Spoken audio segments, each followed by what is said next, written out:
ओम शांति। आज हम सुनते हैं वेदांती दीदी का अनुभव। नैरोबी अफ्रीका से ब्रह्मा कुमारी वेदांती बहन जी कहती हैं कि मैं पहली बार नवंबर 1965 में दादी जानकी जी के साथ मधुबन आई थी। हमारे ग्रुप में 8 लोग थे। नुमा शाम के समय हम सभी बाबा से मिलने कमरे में गए। हम सभी बाबा के सम्मुख बैठे थे और बाबा एक एक को दृष्टि दे रहे थे। जब बाबा की दृष्टि मुझ आत्मा पर पड़ी तो मुझे ऐसे लगा कि बाबा की जगह गुलाब के फूलों का ढेर था, जिसमें से प्रकाश ही प्रकाश आ रहा था। वह बहुत पावरफुल दृश्य था। उसके बाद बाबा एक एक को वरदान दे रहे थे। जब मैं बाबा के सामने गई तो मेरी लौकिक माँ भी थी। बाबा के बोलने से ही मेरी माँ ने बाबा से कहा कि बाबा, आप मेरी बच्ची को कहो कि शादी करे, यह शादी के लिए मना कर रही है।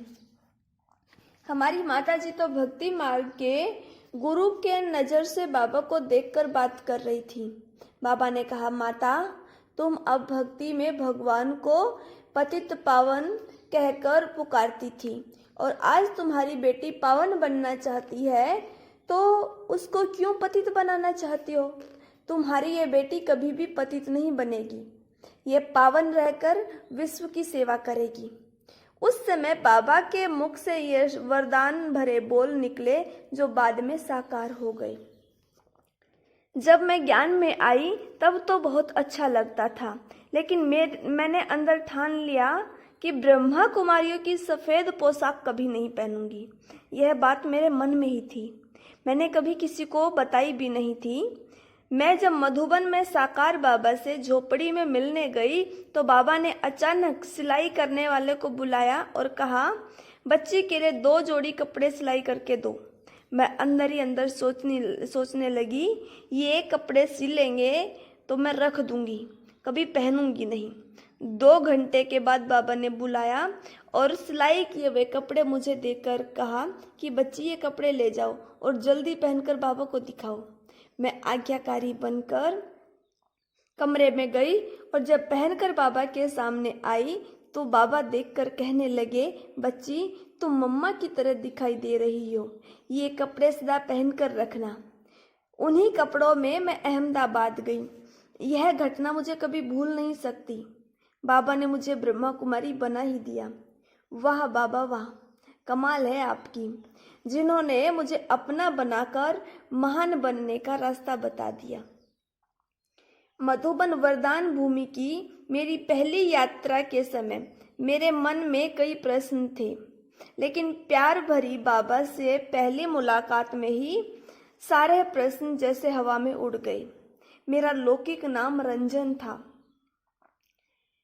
बाबा ने मुझे कहा, बच्ची, तूने वेद शास्त्र आदि का अभ्यास बहुत किया है, तो अब बाबा तुम्हें वेदों का अंत दे रहा है।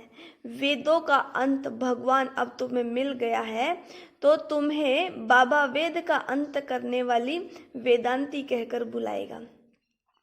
इस प्रकार मेरी नामकरण विधि बाबा ने की। फिर बाबा ने पूछा, बच्ची, तुम बादल बनकर बरसोगी या ऐसे ही चली जाओगी, अर्थात क्या ज्ञान की सेवा करोगी? अब हमारा वापस घर जाने का समय आ गया।